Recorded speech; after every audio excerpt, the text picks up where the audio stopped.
ስራ አለኝ እያልኩ እየወጣው ስራ እንደሌለው ሰው ግን ሆኛለሁ። ሙዝ በዳቦ ለልጄ ይዤ እንኳን መምጣት አልቻልኩም። የዳቦ ጥያቄ የሚመለሰው ዳቦ በመስጠት አይደለም፣ ዳቦ የከለከለን በመንጠቅ ነው። የእናንተ ግን ባሰ። ዘረኝነት ራሱ በትምህርት ቤት ውስጥ ብቻ ሳይሆን ቾክ ውስጥ ነው የገባው። ቤተ መንግስት ውስጥ የሚገባ ወጣት ነው። እውነተኛ ነው። አንድነት ፓርክ ውስጥ የሚገባ ወጣት ነው። አንቆ ይዞ የሚወጣ ወጣት ነው። እንደዚህ አይነት ወጣት እየመጣ ነው፣ እየተፈጠረ ነው። መምህራን እየተራበ መብራት ብናይ ምን ዋጋ አለው? ቆሻሻ ገንዳ ላይ ሄዶ ምግብ ከዚህ በፊት የሚበሉ ሰዎች እንኳን ገንዳው ደርቆባቸዋል። የሚርበው የሚጠማው ቁርስና ምሳ በአግባቡ የማይበላው መምህራን ይዛቸው ስለ ትምህርት ጥራት የምታስቡት እንዴት ነው? የእናንተ አእምሮና የእኛ አእምሮ እኩል የሚያስብ መቼ ነው? ከተማ ውስጥ ከ50 በመቶ በላይ የሚሆኑ ነው። ቢያንስ በቀን አንድ ጊዜ እንኳን መመገብ አልቻለም። አሁንም ይሄ መንግስት ህዝብ ይመርጠኛል ብሎ ያስባል? አብቅቶለታል። አሁን የጤና ባለሙያዎች እየጠየቁት ጥያቄ ገና በሰራዊት ውስጥ ሊመጣል። እውነቴን ነው የምነግራችሁ። ገና በጸጥታ መዋቅር ውስጥ ሊመጣል፣ ይፈነዳል። የጸጥታ መዋቅሩ እየተዘጋጀ ነው በነገራችን። ምክንያቱም ረሃብ ከሚገድለው አብዮት ቢገድለው ይሻል።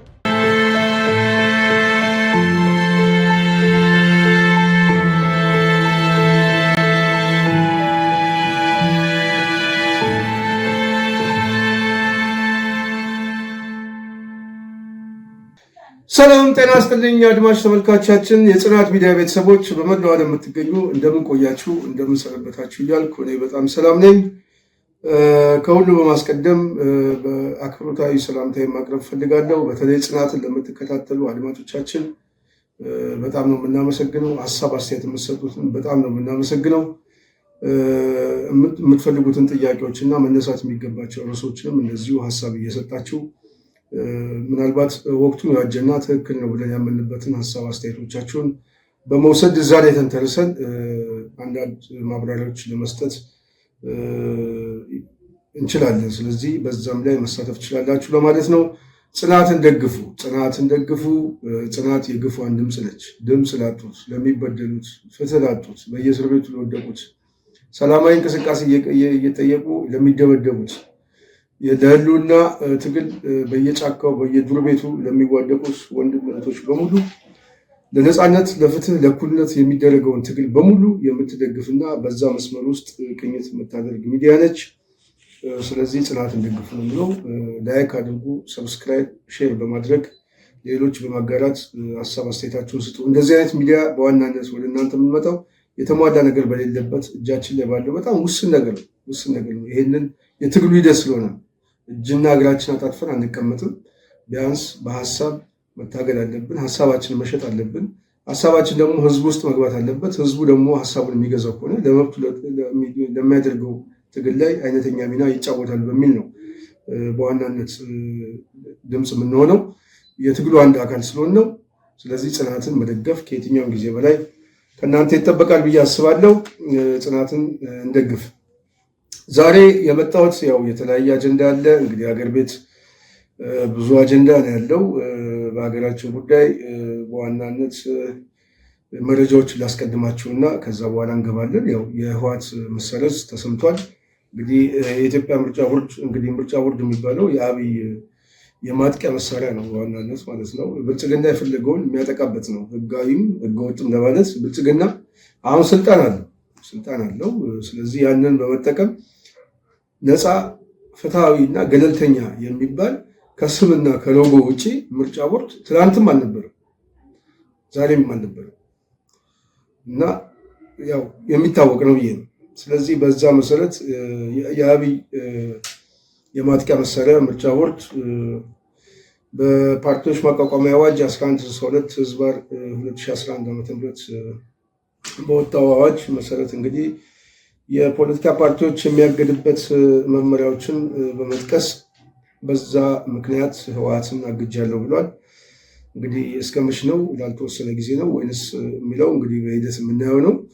ከዚህ በፊትም የኢትዮጵያ ምርጫ ቦርድ በተመሳሳይ አግጃለሁ ብሎ የህዝብ ተወካዮች ምክር ቤትም በሽብርተኝነት ፈርጆት ነበረ። ያንን እንግዲህ ከፕሪቶሪያ ስምምነት በኋላ ያ ተቀልብሶ ምናልባት ህወሓት ከሽብርተኝነት መዝገብ ውስጥም በማንሳት የጊዜ አስተዳደሩ እንቅስቃሴ ላይ በዋናነት እንግዲህ ህወሓት በተፈጠረው የውስጥ መጓተት በተለይ ከነጌታቸው ጋር ምናምን አሁን ለደረሰበት ሁኔታ ደርሷል። በተለይ የፕሪቶሪያው ስምምነት ከዚህ በኋላ አብቅቶለታል ወይንስ እንዴት ነው የሚለው ብዙዎች የፖለቲካ ትንተና የሚሰጥበት ነው። እንግዲህ በእኛ እምነት ግን ያበቃለት ይመስለኛል። መጋረጃው ተቀዷል። ከዚህ በኋላ ወዴት ነው የሚካሄደው የሚለው እንግዲህ እሱ ሌላ ትንተና የሚወስድ ነው። እዛ ላይ ትንሽ በተወሰነ መልኩ እንመጣበታለን። ሌላው እንደዚሁ የጤና መኮንን በዋናነት የሐኪሞች ሰላማዊ የዳቦ ጥያቄ የመብት ጥያቄ ለሁለተኛ ቀን ተጠናክሮ ቀጥሏል። አንዳንድ ቦታ ላይ ሙሉ ለሙሉ ለመዝጋት እየተነጋገሩ እንደሆነ መግለጫ እያወጡ ነው። በመላ ሀገሪቱ ላይ ሁሉም ስራ ላይ ያቆሙ ማለት ነው።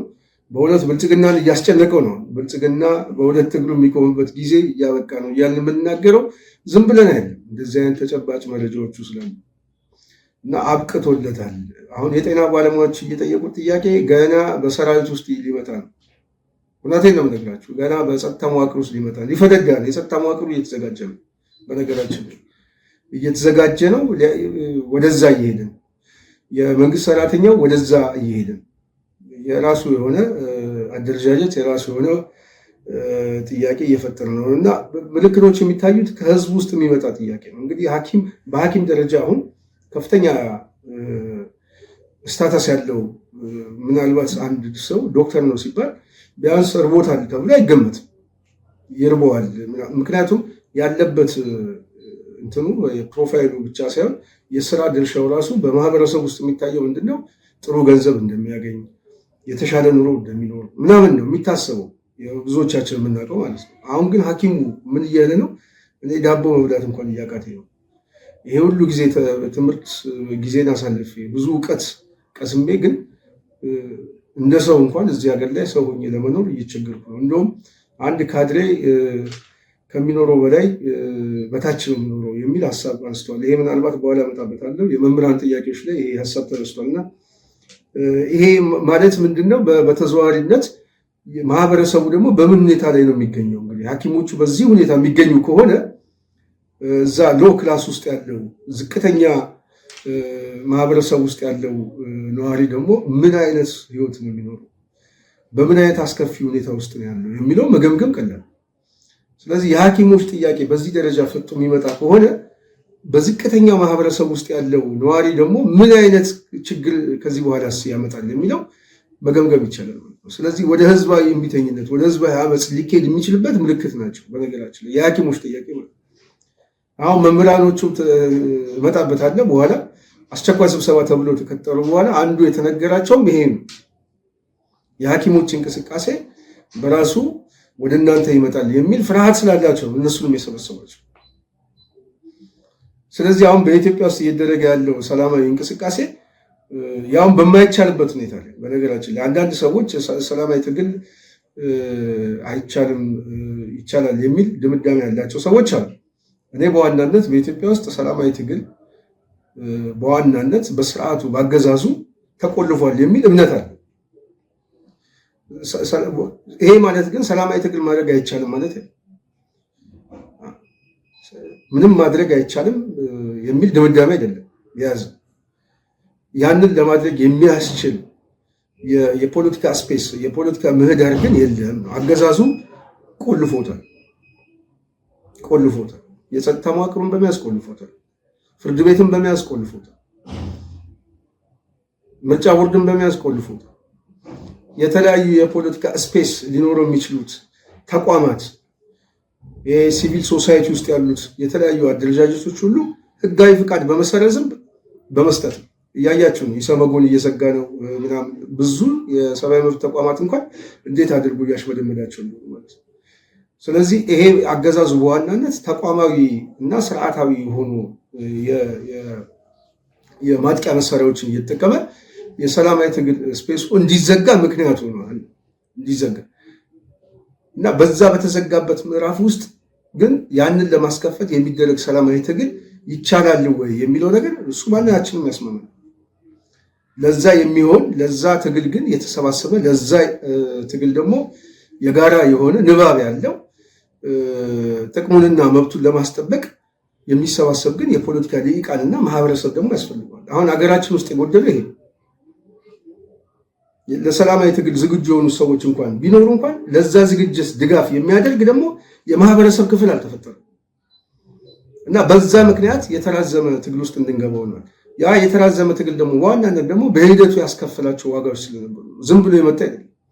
በተለይ ከምርጫ 97 በኋላ የመጣው ስብራት ቀላል አይደለም። አዲስ አበባ ውስጥ የመጣው ስብራት ነው።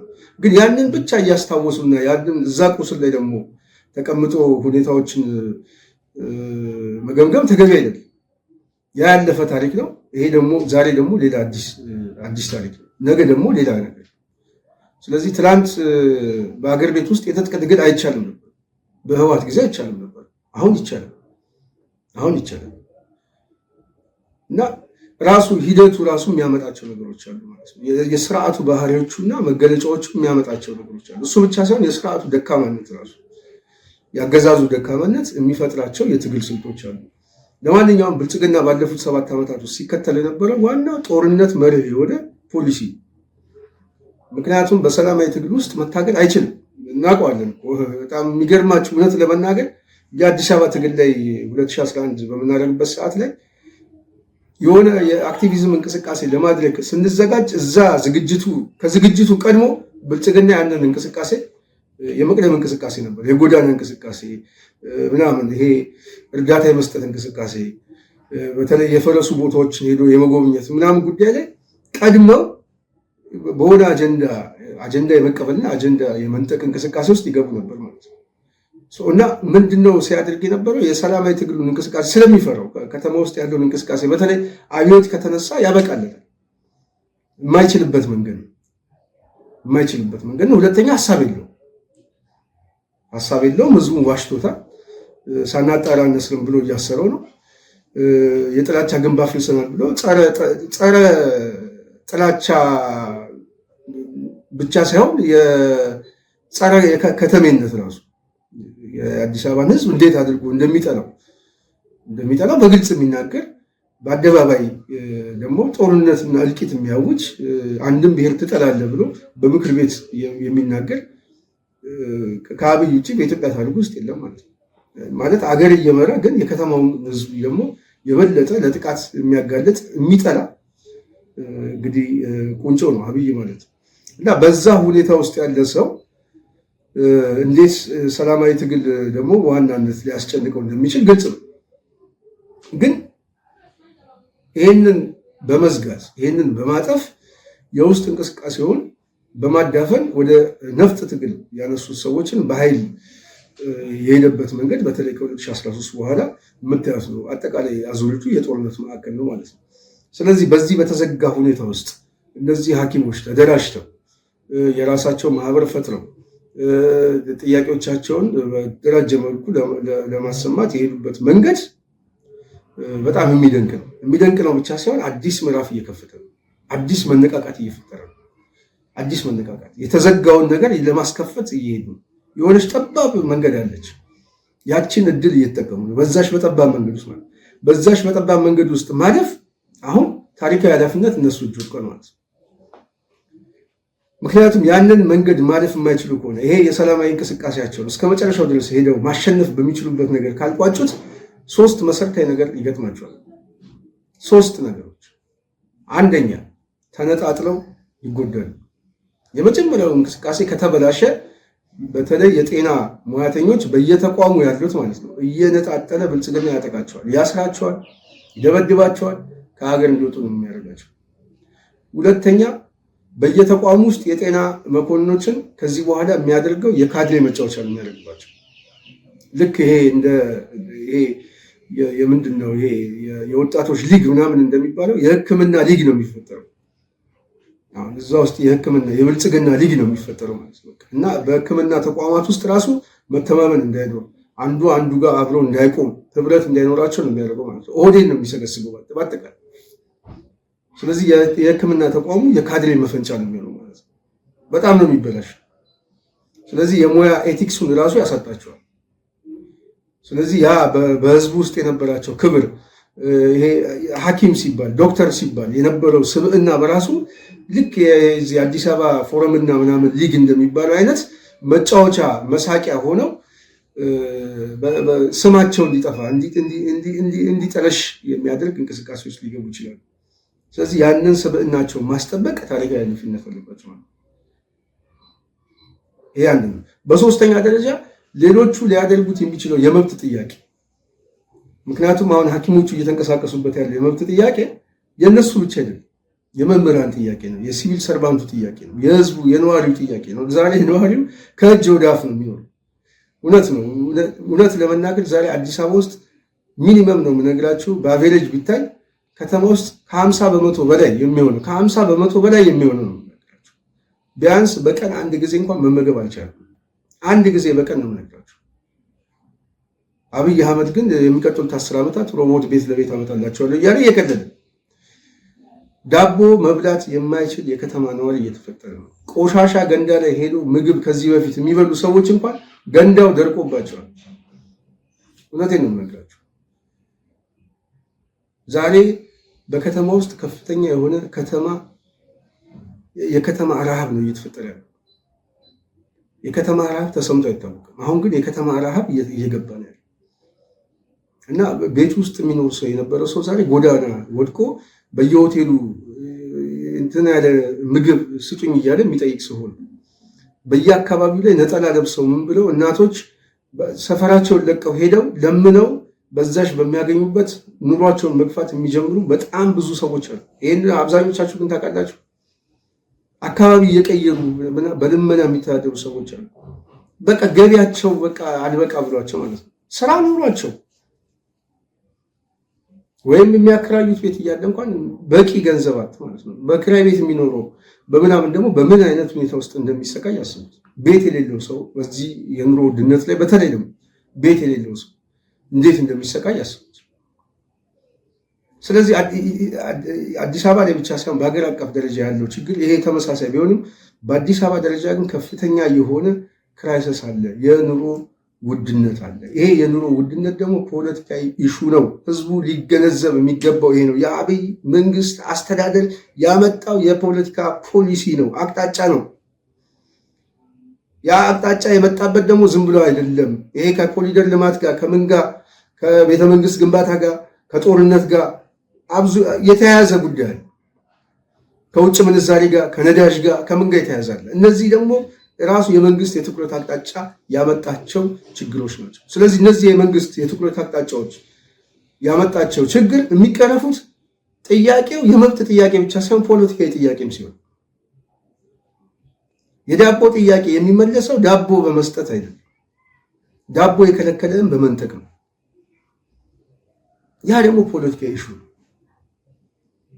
አጀንዳው ፖለቲካዊ ኢሹ፣ የመንግስት አጀንዳ ፖለቲካዊ ኢሹ ነው። አድገናል እያለ እኮ ነው።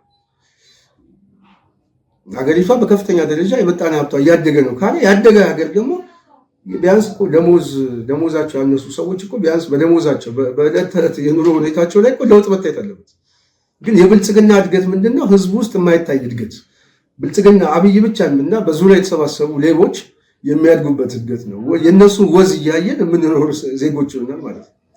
እና እድገቱ የሚመዘነው ከህዝቡ አይደለም። እድገቱ የሚመዘነው ከአብይና ከግብረ አበሮቹ ነው፣ በዙሪያው ካሉ ማለት ነው ወመኔዎች። እውነተኛ ነው የምነግራቸው። እኔ እንደዚህ ብዬ ስናገር በጣም በተግባር ማንነታቸውን ስለምናገር እና እንደዚህ አይነት የተጨመላለቀ ወመኔ ሀገር መምራት የማይችል ታሪክን ወደኋላ እንኳን ማገናዘብ የማይችል በጣም ደካማ የሆነ ስብስብ የሚያስበው እድገትን የሚያስበው ከምንድን ነው? ከሱ ጥቅም ነው የሚነሳው። ከሱና ከመደቡና ከተወሰነ እዛ አካባቢ ላይ ከሚጠቀሙ ሰዎች ከዘረፋ ምንጫቸው ነው የሚነሳው ማለት ነው። እና ህዝቡ አድጓል ይላል፣ እየበለጸግን ነው፣ ወደ ከፍታ እንሄዳለን፣ ሰው የሚሸት ልማት ነው ያለን። በጣም እኮ ነው የሚያሳዝነው። የትኛው ሰው ነው አሁን ዛሬ እኮ ቢያንስ የተሻለ ሰው የሚባለው ከሐኪም በላይ እኮ የተሻለ ሰው የለም። ከሐኪም በላይ ሐኪሞች እኮ ናቸው አሁን የዳቦ ጥያቄ እየጠየቁ ያሉት። ሊያፍሩ እኮ ይገባል እኮ አሁን እንደዚህ ወጥተው እኛ ስለ ሰው ነው የሚሸተው ምናምን የሚሉት ነገር እና በጣም ነው የሚያሳዝነው በጣም። ስለዚህ ምንድን ነው ይሄ እንቅስቃሴያቸው እየተጠናከረ ሲመጣ በዋናነት ሌሎቹም ሊነሱ የሚችሉበት አጋጣሚው ሰፊ ነው። ስለዚህ የከተማው ነዋሪ እኔ ተስፋ አደርጋለሁ። የአዲስ አበባ ወጣት ላይ ተስፋ አደርጋለሁ። አንዳንድ ሰዎች የአዲስ አበባ ወጣት ፈርቷል፣ ከዚህ በኋላ በቃ ቤቱ ገብቷል ምናምን አድርገው ቀሚስ አልብሰው የሚጫወቱ ሰዎች አሉ። ይሄ ተገቢ አይደለም፣ ተገቢ አይደለም። የአዲስ አበባ ወጣት ከማንም ያንስ። ከዚህ በፊት በተግባር ወጥቶ ታግሎ አሳይቷል፣ ወደፊትም ያሳያል። እኔ በእርግጠኝነት ተስፋ አደርጋለሁ የአዲስ አበባ ወጣት ላይ አደባባይ ይወጣል። የሚወጣበት ጊዜም ቅርብ ነው፣ እመኑኝ ቅርብ ነው። አደባባይ ላይ ሲወጣ እኛ ስለተናገረን ሳይሆን የሚወጣው ችግሩ ያስወጣዋል። ችግሩ ሲያወጣው ደግሞ ወደ ቤቱ ያስገባው። መንግስት ሳይቀይር አይመለስም። አደባባይ ላይ የወጣ አብዮት ወደ ቤቱ አይገባም። እንደ ከዚህ በፊቱ እንደ 2010 አይምሰላችሁ። ድንጋዩን አስቀምጦ ምናምን ይሄ ነዳጁን ጋዙን ምናምን የሚያቃጥልበትን ክብሪትና ነዳጅ አቃጥሎ ቤቱ እንደገባው ወጣት አይምሰላችሁ። ውስጥ የሚገባ ወጣት ነው። ቤተ መንግስት ውስጥ የሚገባ ወጣት ነው። እውነተኛ ነው። አንድነት ፓርክ ውስጥ የሚገባ ወጣት ነው። አንቆ ይዞ የሚወጣ ወጣት ነው። እንደዚህ አይነት ወጣት እየመጣ ነው፣ እየተፈጠረ ነው። ምክንያቱም ረሃብ ከሚገለው አብዮት ቢገለው ይሻላል። አደባባይ ላይ ወጥቶ ለመብቱ ታግሎ ቢሞት ይሻላል። እና ያንን እያሰበ ያለ ትውልድ እየተፈጠረ ነው። ችግር፣ ድህነት፣ ጉስቁልና፣ ስራ አጥነት፣ እነዚህ ሁሉ ነገሮች ቤቱ ውስጥ እያቃጠለው ስለሆነ እየበላው ስለሆነ እድሜውን እየጨረሰው ስለሆነ ስለዚህ ወደዛ እየሄደ ይመስለኛል። ወደዛ ለመሄድ ደግሞ የሐኪሞች ቅድም ያነሳሁት ምንድነው ሶስተኛው ጥያቄ ላይ ነው። የሐኪሞች ጥያቄ ይሄ ከተበላሸ እንደዚህ የሚያስቡ ሰዎችን ሁሉ እዛው ቤታቸው የሚያስቀምጣቸው ነው የሚያደርገው። እንቅስቃሴያቸው በጣም በመጥፎ ሁኔታ እንዲታይ ነው የሚያደርገው። ስለዚህ የሐኪሞች እንቅስቃሴ መጠናከር አለበት የሚባለው ለዚህ ነው። ማሸነፍ መቻል አለባቸው። የእነሱ መሸነፍ ሌላው ለመብቱ የሚያደርገው እንቅስቃሴ ራሱ ያዳክመዋል፣ ያሸንፈዋል፣ ጎትቶ ወደኋላ እንዲያስቀረው ስለሚያደርገው በጸጥታ መዋቅር ውስጥም በመንግስት ሰራተኛው በከተማው ነዋሪ እየታየ ያለው መነቃቃት ከየትኛውም ጊዜ በላይ ብልጽግናን አስደንግጦት ዛሬ መምህራኖችን ሰብስቦ እያወያያቸው ነው ያለው። በዚህ ጉዳይ ነው ያወያያቸው። በነገራችን ላይ መረጃ ደርሶናል። አሁን ብልጽግና እያወያያቸው ያለ በዚህ ሁኔታ ላይ ከተማ ውስጥ አብዮት ይነሳብናል፣ ህዝባዊ አመፅ ሊነሳ ይችላል። እናንተም የዛው አካል ናችሁ። ከዚህ በፊት ይህን ጥያቄ ጠይቃቸዋል። ስለዚህ አሁን ሐኪሞች እየጠየቁ ያሉት ተመሳሳይ የእናንተ አይነት ጥያቄ ነው።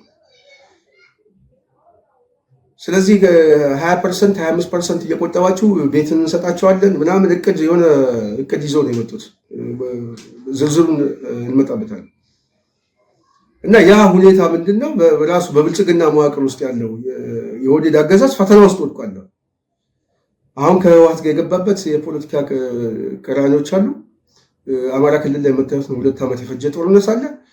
በጣም አደገኛ ክራይሲስ ውስጥ ገብቷል። እንደዚሁም ደግሞ ከጎረቤት ሀገር ጋር አሁን እየሄደበት ያለው ጦርነት ወለድ እንቅስቃሴዎች አሉ። ህዝቡ ደግሞ እዚህ እየተነሳ እያመፀ ነው። የአብይ መንግስት እየተናጋ ነው ማለት ነው። ውስጡ እየተናጋ ነው። ከዚህ በኋላ እድሜ ያለው ወይ ካላችሁኝ ከዚህ በተደጋጋሚ ብየዋል። ከዚህ በኋላ ያለው እድሜ ቢያንስ ሐውልት የምንሰራበት እድሜ ነው። ሐውልት የምንሰራበት ቀብሩ ሄዷል። ሐውልት ለመስራት ቢያንስ ያናጢው የግንበኛው ፍጥነት ነው እና ከዛ ውጪ ያለው ጊዜ ያበቃለት ይመስለኛል። ስለዚህ የሐኪሞች እንቅስቃሴ ወደዛ እየወሰደው እንደሆነ ልትገነዘቡት ይገባል። መልስ የምታገኙት ደግሞ አሁን ከዚህ በፊት በተደጋጋሚ የምናገረው መልስ የምታገኙት የዳቦ ጥያቄ ችግር ወለዱን ስታውቁት ነው። ችግሩ ደግሞ የመንግስት የፖለቲካ የአስተዳደር የፖሊሲ አቅጣጫዎች የፈጠራቸው ችግሮች ናቸው። እነዚህ ደግሞ የሚፈቱት በዋናነት ፖለቲካዊ ኢሹ ሲሆኑ፣ ስለዚህ ይሄ ፖለቲከኞች አትግቡብን፣ ፖለቲከኞቹ ምናምን ነገር ምናምን የሚባለው ትክክል አይደለም። በአቋም ደረጃ የእናንተን ጥያቄ መደገፍ እና የእናንተን ጥያቄ አጀንዳ ስቦ መውሰድ ሌላ ጉዳይ፣ የአጀንዳው ባለቤት መሆን ሌላ ጉዳይ ነው። የአጀንዳው ባለቤት እናንተ ናቸው። አጀንዳውን መደገፍ ደግሞ የኛ ድርሻ ነው። እንደግፋለን። የመብት ጥያቄ ነው። የመብት ታጋዮች ነን። የነፃነት ታጋዮች ነን። ስለዚህ የአጀንዳው ባለቤት አይደለንም። የአጀንዳው ግን ደጋፊዎች ነን። ስለዚህ የአጀንዳው ደጋፊ ደግሞ ስንሆን ደግሞ ምክር ሀሳቦችን እናቀርባለን። እንዴት አድርጋችሁ ይሄንን ፖለቲሳይዝ ማድረግ እንዳለባቸው፣ እንዴት አድርጋችሁ የመብት ጥያቄያቸውን መጠየቅ እንዳለባቸው ምክር ሀሳቦችን እንሰጣለን። የአጀንዳው ማስተር ማይንድ ግን አይደለም። ያለም ሰው የለም። ይሄ ጥያቄ የሐኪሞች ጥያቄ ነው። የሐኪሞች ጥያቄ የመብት ጥያቄ ነው። የመብት ጥያቄ ደግሞ የመንግስት የፖሊሲ አቅጣጫ የፈጠረባቸው ችግር ነው። የሚሰማቸው መንግስት እጦት ነው። ይሄ ደግሞ የሚፈታ ደግሞ በዋናነት በፖለቲካ ነው። የፖለቲካ አስተዳደር ሲቀየር ነው። የፖለቲካ አቅጣጫው ሲቀየር ነው። ስለዚህ ያንን ኢሹ አጠናክረው መቀጠል አለባቸው። ስለዚህ በሶስተኛ ደረጃ ቅድም ያልኳችሁ ይህን ጥያቄ ተበላሸ ማለት ሊወጡ ወደ አደባባይ ሊወጡ የተዘጋጁት ኃይሎችን ሁሉ ወደ ቤት የሚያስገባ ስለሆነ መጠንቀቅ አለባችሁ ብዬ አስባለሁ። እስከ መጨረሻው ድረስ አሁን የሄዳችሁበት እንቅስቃሴ በጣም የሚደንቅ ነው። በተለይ በሀገር አቀፍ ደረጃ አሁን ተጠናክሮ ይሄ እንቅስቃሴያችሁ የሚቀጥል ከሆነ የብልጽግና መንግስት በእውነት ነው የምነግራችሁ በጣም በአጭር ጊዜ ተንኮታክቶ እጅ እንደሚሰጥ አትጠራጠሩ። ምናልባት ሁለት መሰረታዊ ነገሮችን ሊያሟላ ይችላል። አንዱ የደሞዝ ጥያቄያችሁ 100% ይቀበላል፣ ተግባራዊ የሚደረግበት ነገር ሊፈጠር ይችላል። በሌላ በኩል አሁን እየተፈጠረ ያለው የሕክምና ሙያተኞች እንቅስቃሴ አድማሱና ጉልበቱ የሚሰፋ ከሆነ ብልጽግና ከዚህ በኋላ የሕክምና ተቋማትን መንካት እሳት እንደመጨበጥ ሆኖ ስለሚያስበው ተከብራችሁ የምትቀመጡበት፣ ተቋማችሁን የምታስከብሩበት፣ ማህበራችሁን የምታስከብሩበት ጠንካራ የሆነ ስብስብ ትፈጥራላችሁ ማለት ነው። ለዛ አይነተኛ የሆነ ታሪካዊ አሻራ በሀገሪቷ ላይ ታስቀምጣላችሁ ማለት ነው። የሕክምና ተቋማት በተለይ የጤና ሙያተኞች የማይቻለውን ሰላማዊ ትግል ያሳኩ የመጀመሪያ ፈርቀዳጅ ሆናችሁ ታሪካዊ መዝገባችሁ ላይ ስማችሁን ትጽፋላችሁ ብዬ አስባለሁ። ለዛ እስከ መጨረሻው ድረስ መታገል አለባችሁ። ውጤት የምታመጡት ግን ቅድም ባልኩት ነው። ለዚህ አይነተኛ ማሳያ የመምህራን ጉዳይ ነው። መምህራን ትናንት አስቸኳይ ስብሰባ ተጠርቷል። በተለያየ ቦታ ላይ የተለያዩ ሀሳቦች ተነስተዋል። በነዛ በተለያዩ ሀሳቦች ላይ ብዙ ተብሏል። የብልጽግና መንግስት ግን መደናገጡን አይቷል። በተለይ አንዳንድ ቦታ ላይ የሚያነሱት ሀሳቦች የመምህራን በጣም የሚያሳዝን፣ አንዳንድ ቦታ ላይ ደግሞ በጭብጨባ ሁሉ የተናጋበት ሁኔታ ተፈጥሯል። በድፍረት የተናገሩ ሰዎችን ተሰምቷል። እንደዚሁም ደግሞ ብልጽግና በተወሰነ መልኩ የወሌድ እዛ ውስጥ ያለውን ቅጥረኛ በተለይ በየትምህርት ቤቱ ከሌላም አካባቢ እያመጣ በቅጥር በምናምን የሚያሟላቸው። በነገራችን ላይ ከዚህ ጋር በተያያዘ የአዲስ አበባ ትምህርት ቢሮ አቶ ዘላለም ይታወቃል። በተለይ የአዲስ አበባን ቆሻሻ ኦሮሚያ ላይ አትቀበልም ምናምን ብሎ የተናገረ ሰው ነው። አሁን የአዲስ አበባ ትምህርት ቢሮ ተብሎ የተቀመጠ ይሄ ጽንፈኛ ሰው ነው አዲስ አበባ ትምህርት ቢሮ የሚመራው። ይሄ ሰው በደብዳቤ እየጻፈ በሁሉም የመንግስት ተቋም ትምህርት ቤቶች የሰው ኃይል ከሚገባቸው በላይ ከአቅማቸው በላይ ሰዎች እንዲቀጠል የሚያደርግ ሰው ነው። በአንድ ትምህርት ቤት ውስጥ በአንድ ተማሪ ብቻ ከ10 ሰው በላይ እየመደበ ዛሬ በመንግስት ትምህርት ቤት ውስጥ ብታዩት አንድ አካባቢ የተዋደኑ ሰዎች ለአንድ ሰው ምናልባት ሚኒመም እስከ 10 አስተማሪ ድረስ እየተቀጠረ ነው ያለው እና በአቬሬጅ ሲታይ ማለት ነው። ይሄንን የሚያደርገው ዘላለም ነው። በዚህ ጉዳይ ላይም ሀሳቦች ተነስተውበታል። ከሰው ኃይላችን በላይ የሚደረገው ቅጥርና በተለይ ዘርን መሰረት ያደረገ ቅጥር ተገቢ እንዳልሆነ በተለያየ መልኩ ተነስቷል። ብልጽግና በዋናነት የመምህራን ጠል ነው። ከዚህ በፊት ጠቅላይ ሚኒስትሩ ዓለም በተማሩ ሰዎች ሳይሆን ባልተማሩ ሰዎች ነው የታነጸችው ብሎ የተናገረው ንግግር እንደ ምሳሌ እየጠቀሱ ለመምህራንና ለትምህርት ያላቸው ጠልነት ማሳያ ነው ብሎ ያቀረቡ ሰዎች አሉ። የብልጽግና መንግስት በዋናነት ራሱን ብቻ የሚጠቅም ካድሬውን ብቻ የሚጠቅም እንጂ መምህራን አይደለም የሚል ነገር የተናገሩ ሰዎች አሉ። ከጤና ሙያተኛ እንቅስቃሴ ጋር በተለይ ከሐኪሞች እንቅስቃሴ ጋር በተያያዘ ሐኪሞችን የሚያደርጉት የዳቦ ጥያቄ የእኛም ጥያቄ ነው። ይሄ ጥያቄ የህዝቡም ጥያቄ ነው። ይሄ ደግሞ እኛንም ወደ አደባባይ የምንወጣበት የመብት ጥያቄ ነው። ስለዚህ በዚህ በስብሰባ እኛ ልታስቆሙን አትችሉም፣ ሐኪሞችንም ልታስቆሟቸው በድብደባና በእስር ልታስቆሟቸው አይችልም ብለው የተናገሩ ሰው በከፍተኛ ጭብጨባ ነው ተሳታፊው የተቀበላቸው። እንግዲህ አንዳንድ የመንግስት አቅጣጫና ፖሊሲ የሚከተሉ መምህራን የሰጡት አስተያየት እንዳለ ሆነው ገንቢ አስተያየት ደግሞ ህዝቡን የሚጠቅም መምህራን የሚጠቅም አስተያየት የተናገሩ ሰዎች አሉ። በመጨረሻ ላይ የመውጫ ሀሳብ ላይ እንደዚሁ ሀሳብ ስጡ ተብለው የተወሰነ ሀሳብ የሰጡት መምህራን በተወሰነ መልኩ ያው የተናገሩትን ለእኛ የጠቀሱልን አለ። ይህንን እንግዲህ እንደሚመለከተው እናሰማቸዋለን። አሁን ወደ ስቱዲዮ ከገባን በኋላ የደረሱን መረጃዎች አሉ። ብልጽግና በእውነት በጣም ተደናግጧል የሚባለው የበለጠ የሚያጠናክር ዜና ነው እየደረሰን ያለው። ብልጽግና መምህራንን ዛሬ ከጠዋቱ 12 ሰዓት ላይ ከሁሉም ትምህርት ቤት በሁሉም ክፍለ ከተማ በመኪና ጭኖ መንገድ በመዝጋት የኮሪደር ልማት እያስጎበኘ አርፍዷል። 4 ሰዓት ላይ ስብሰባ ይዟቸው ገብቷል።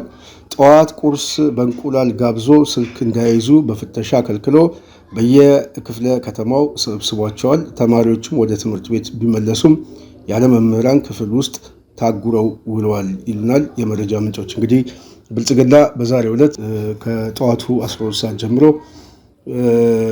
እንግዲህ በየትምህርት ቤታቸው መኪና ጭኖ ወደ ኮሪደር ልማት የማስጎብኘት እንቅስቃሴ እንደጀመረ የመረጃ ምንጮች ልከውልናል።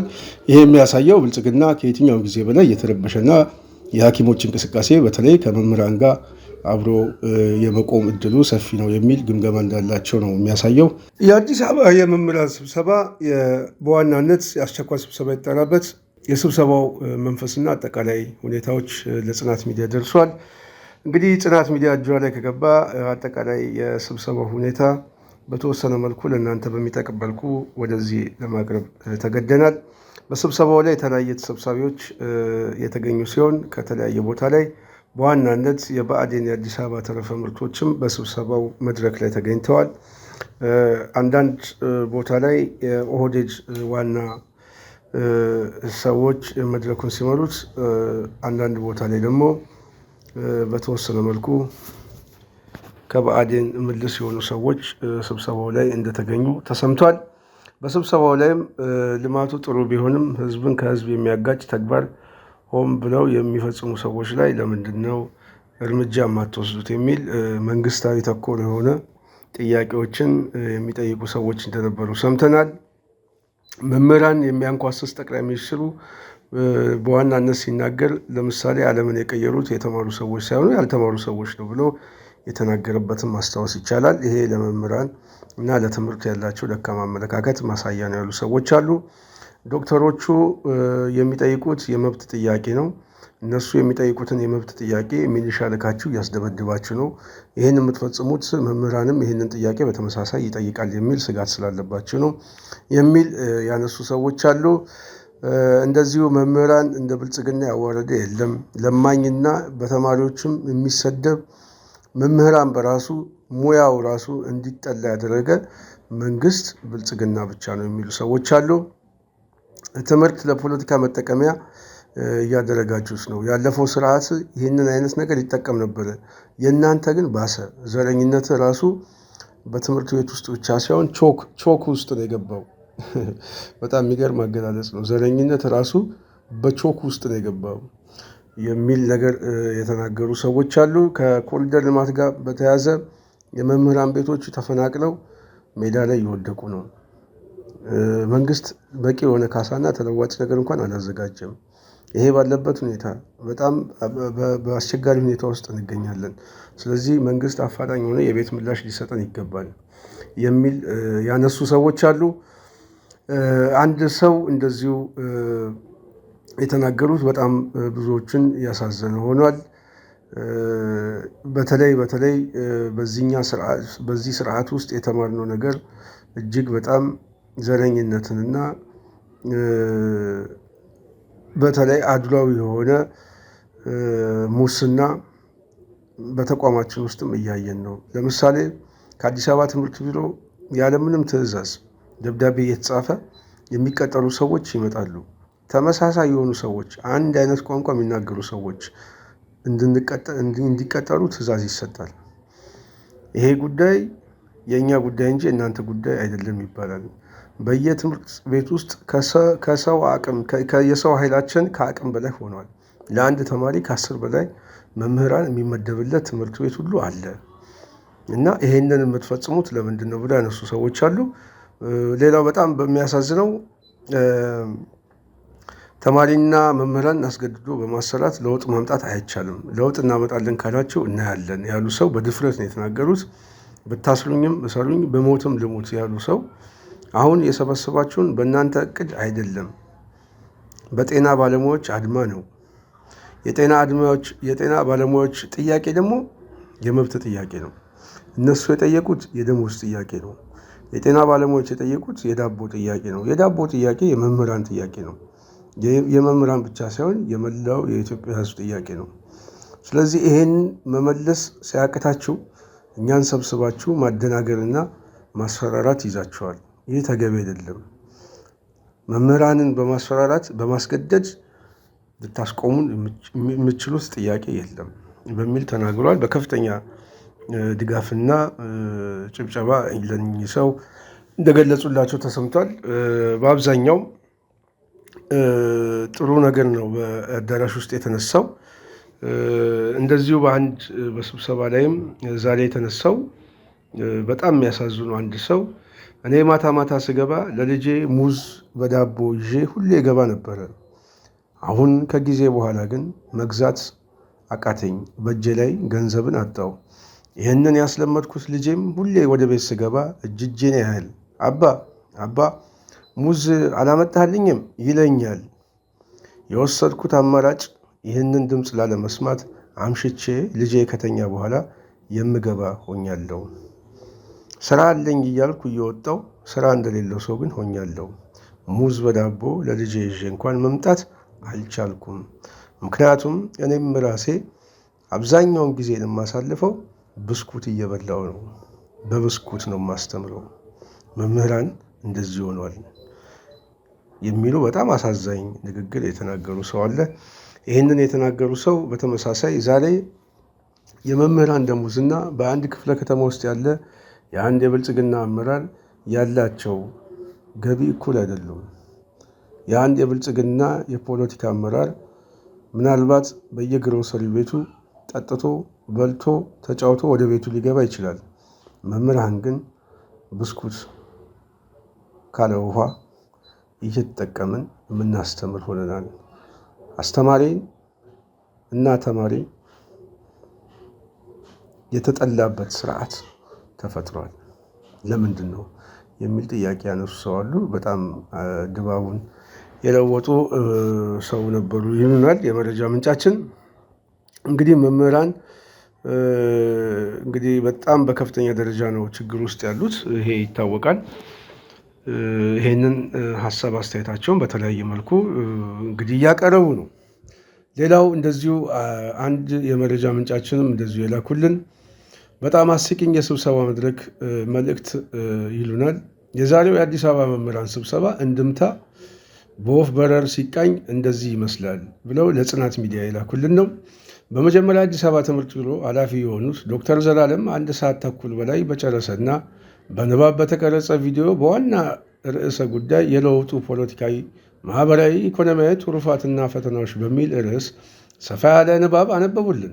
እውነት ለመናገር አብዛኛው ፓወር ፖይንት ላይ ያየነው ጽሑፍ ከዓመት በፊት የተወያየንበት ተቆርጦና ተቀጥሎ የቀረበ በመሆኑ አብዛኞቻችን አዝነናል።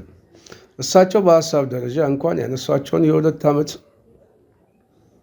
ሀሳቦችና በኮቪድ-19 ወቅት ያጋጠሙንን ፈተናዎችና ኢትዮጵያ የወሰደቻቸውን መፍትሄዎች ነው። ያለፈው ነገር ዛሬ እንደ አዲስ ለመምህራን መቅረቡ ግልጽ ባይሆንም ዋናው የስብሰባ ዓላማ ግን ሀገሪቱ ያለችበት የሰላም እጥረትና በሕዝብ ላይ ተፈጥሮ የኑሮ ውድነት ጫፍ በመድረሱ አዲስ አበባ ውስጥ ከፍተኛ ሕዝባዊ አመፅ ይቀሰቀሳል የሚል ስጋት ስላለን ያንን ለመቀልበስ በመጀመሪያው የመምህሩ እስትንፋስ አመለካከት ምን ይመስላል የሚለው ለመገምገም እና በቀጣዩ በተዋረድ ማህበረሰቡን፣ ተማሪዎችና የተማሪ ወላጆችን ማወያየት እቅድ እንደተያዘ ማወቅ ችለናል። ወደኛ የውይይት አውድ ስመጣ መምህሩ አሁንም ተስፋ አልቆረጠም። ጥያቄዎቹን ለመድረኩ መሪዎች አቅርቧል። መድረክ መሪዎችም እነሱ የገቧቸውን ጥያቄዎች በቀልድም በፖለቲካ በማስፈራራትም በማባበልም ለመመለስ ሞክረዋል። የሁሉም መምህራን ጥያቄ አንድ ብቻ ይመስለኛል። መምህሩ ሰው ነውና መሰረታዊ ፍላጎቶቹን የሚያሟላለት ጠቅለል ያለ ጥያቄ ነው ለመድረኩ የቀረበው። ታዲያ ይህንን ጥያቄ መምህሩ በገባው ልክና በተለያየ አረዳድ በአማርኛም በኦሮምኛም ቋንቋዎች ቀርበዋል። በእኛ መድረክ ከቀረቡ ጥያቄዎች ውስጥ ዋና ዋናዎቹ ግን አንደኛ፣ የሚርበው የሚጠማው ቁርስና ምሳ በአግባቡ የማይበላው መምህራን ይዛችሁ ስለ ትምህርት ጥራት የምታስቡት እንዴት ነው? የእናንተ አእምሮና የእኛ አእምሮ እኩል የሚያስብ መቼ ነው? ቤት እያላችሁ በየጊዜው ወሬ ታወራላችሁ። የህልምና የምናብ እንጀራ እያበላችሁን እስከ መቼ እንኖራለን? ስንት ዓመት ታታሉናላችሁ? አይበቃም ወይ? እናንተ ሁሌም የምታወሩት ስለ 3000 የቤት አበል ነው። በዚህ ብር የሚከራይ ቤት ካለ አደራ ይሁንባችሁ ጠቁሙን። አይደለም በዚህ ብር ቤት የምንከራይ ቀርቶ ደሞዛችንን ጨምረን የምንከራየው ቤት የለምና አትጫወቱብን። ቀልዳችሁን አቁሙ። በእኛ ላይ መቀለድ በትውልድ ላይ መቀለድ ነውና ቀልዱን ተዉት። የምንፈልገው ተግባር ብቻ ነው። የእድገት መሰላል 7 ጊዜ 6 ጊዜ ካደረጋችሁ ይበቃችኋል ብላችሁ ደሞዛችን 12000 ብር ላይ እንደሆነ እድገት ታግዱናላችሁ። እንዴት ነው ይህንን የምታስቡት? እናንተ ለቤት አበል ብቻ 20 ሺህ ለስልክ ብቻ 100 ሺህ እየወሰዳችሁ እኛ 30 ዓመት አስተምረን 12000 ብር ላይ እንድንቀር የፈረዳችሁብን በምን ይሆን? ፈጣሪን አላህን አትፈሩም ወይ? ፖለቲከኞች ሆይ ይቺ አገር በእናንተ አልተሰራችም። በእናንተ ስትፈርስ ዝም ብለን አናይም። እስከ መጨረሻ ልንታገላችሁ እና ከሰላማዊ ትግል ወጥተን እኛም ሰላማዊ በሆነ አመፅ እንድንሳተፍ እያደረጋችሁን ነው እና ተውን፣ አድክፉን። እያቆሰላችሁን ነው። የአዲስ አበባ ሕዝብ ቤት ከሌሊት 10 ሰዓት በፖሊስ የሚፈትሸው ለምንድን ነው? ፍተሻ ካስፈለገ ቀን ላይ እንዳይፈትሽ ማን እምቢ አለ?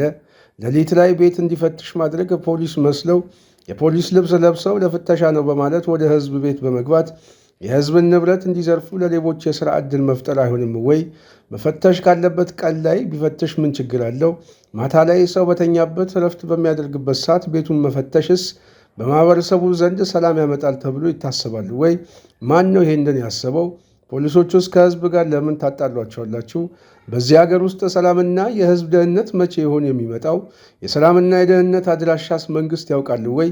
ምን አለ ሚስኮል ቢያደርጉላቸው። አሁን ወጠን የምንገባው በሰላም ነው ወይ? የማይፈራ ሰው አለ? ጉልበተኞች የፈለጉትን የሚያደርጉበት ጊዜ አይደለም ወይ? ይሄንን አታቁም? አሁን ከክፍለ ሀገር ደርሶ መመለስ ይቻላል? እስቲ ወደ ጓጽዮን ሂዱ። ለምን ይሄ ሆነ? የመንግስት ሚና ምንድን ነው?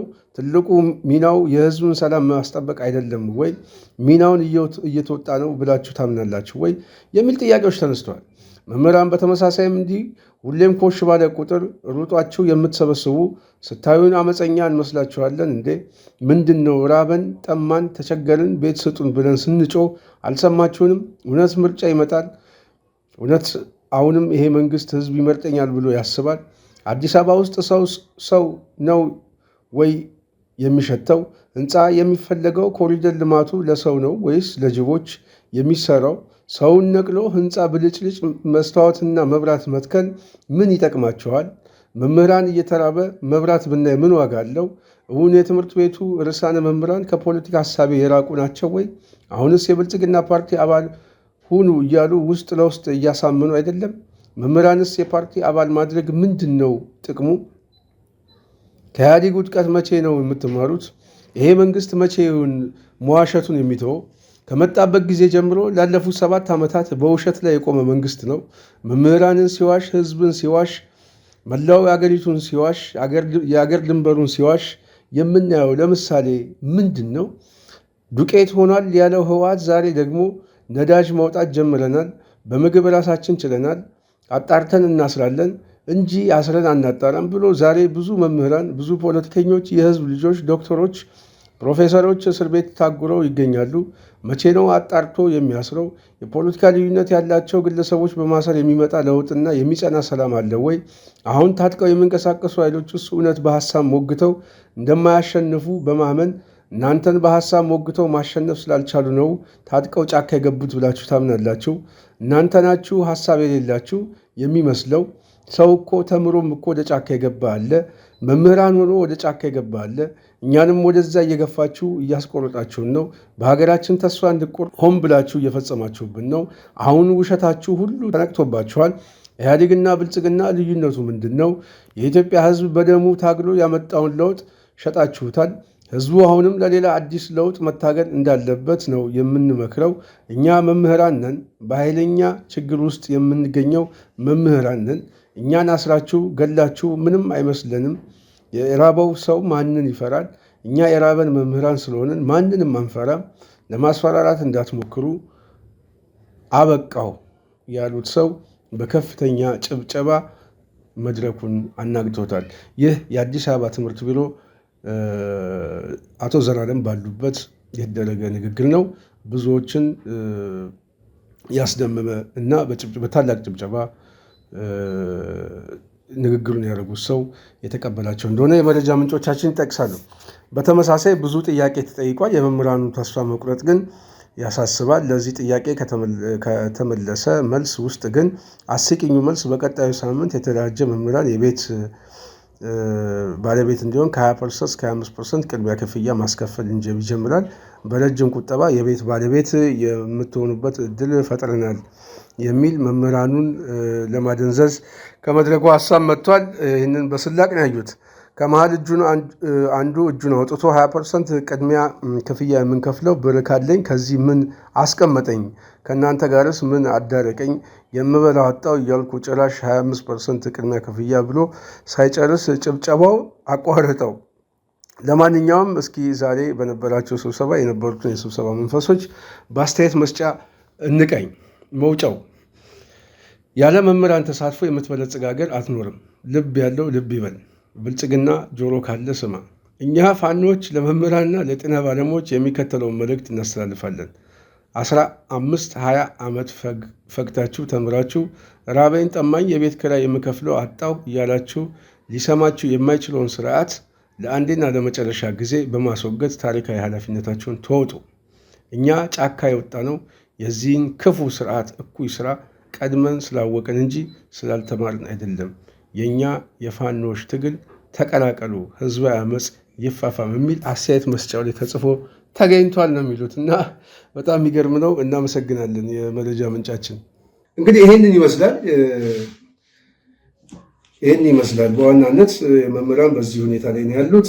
እንግዲህ ወደፊት ምን ሊፈጠር ይችላል የሚለው አብረን የምናየው ይሆናል። ከዚህ ጋር በተያያዘ ሌላው የህወሓት ጉዳይ ነው። እንግዲህ ህወሓት አሁን ምርጫ ቦርድ ከሰረዘው በኋላ በቀጣይ ምን ሊሆን ይችላል የሚለው አብረን የምናየው ነው። በዋናነት ግን የፖለቲካ አቅጣጫው ግን እንደሚቀየር በእርግጠኝነት መናገር ይቻላል። የኃይል አሰላለፉ ይቀየራል። እንግዲህ አሁን ምናልባት ከህወሓትን የብልጽግና መንግስት በኃይል ይቆጣጠራል የሚል አመለካከት የለኝም። አሁን ብልጽግና በዋና ምርጫ ቦርድ እንደማስፈራሪያ ሊጠቀምበት ይችላል። ኃይል ይዞ ምን ይዞ ሰራዊት ይዞ ግን ትግራይ ገብቶ ከዚህ በኋላ ውጊያ ከፍታለሁ የሚል አንደኛ አቅሙ የለውም፣ ካፓሲቲ የለውም። የአብይ መንግስት አሁን አፍንጫው ተመቷል። ኦልሞስት የሚቀረው የተወሰነ የፊት ጥርሶቹ ናቸው። እነዚያ የፊት ጥርሶቹ ደግሞ ኦልሞስት በዚህ በ2 ዓመት ጦርነቱ ራሱ እየዳከመ። ስለዚህ አሁን ኃይል ይዤ ምናምን የሚለው ነገር ብዙ አይመስለኝም። በዛ ጉዳይ ላይ ግን ለዛ ዝግጅት አለ የሚሉ ሰዎች አሉ። እሱም በሂደት እናያለን። ሌላው በድርድር ወይም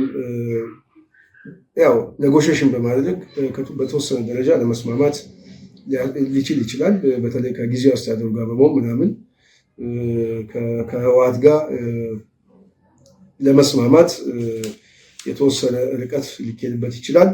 እሱንም አብረን እናያለን።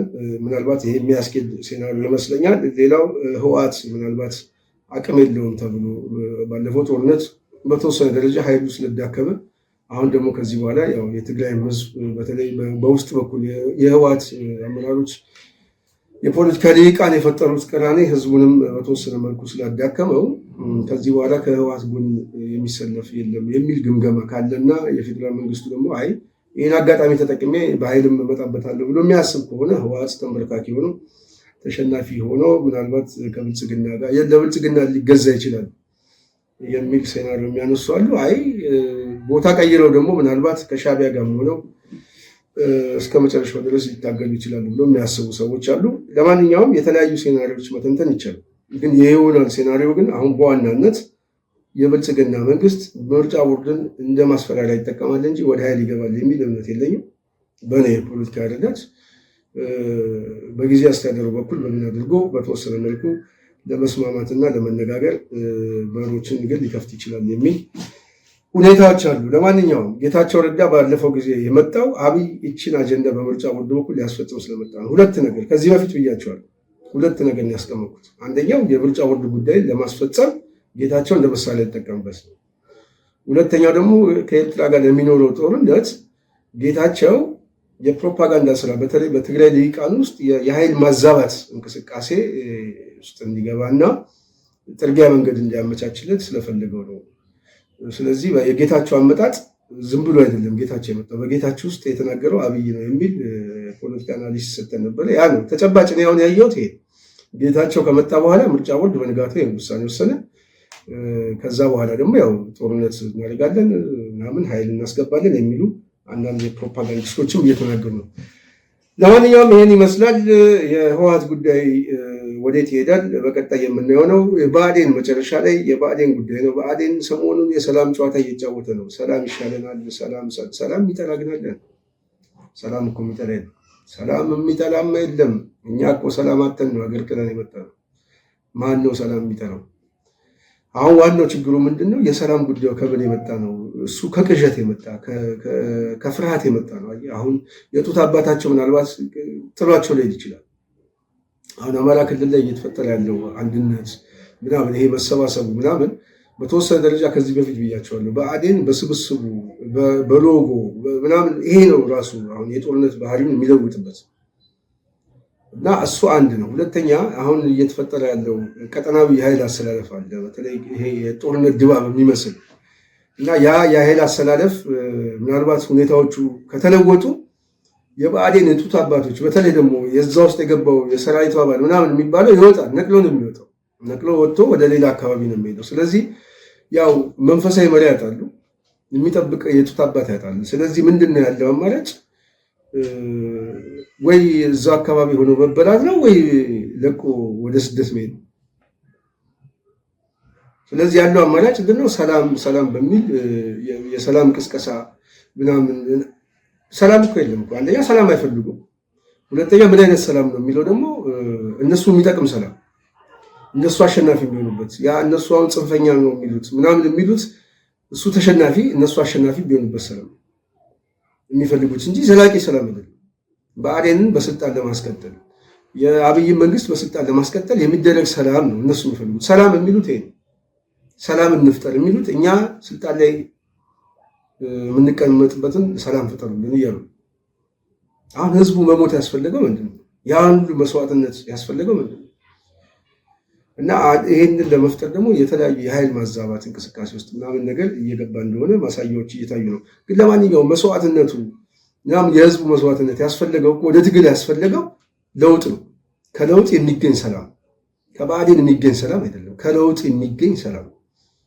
ስለዚህ ለውጥ ደግሞ የሚችለው ደግሞ ዘላቂ ሰላም፣ ዘላቂ ሰላም ደግሞ በዘላቂ ለውጥ ውስጥ ነው የሚመጣው። ስለዚህ የዘላቂ ለውጥ ባለቤት ህዝቡ መሆን አለበት የሚባለው ለዚህ ነው።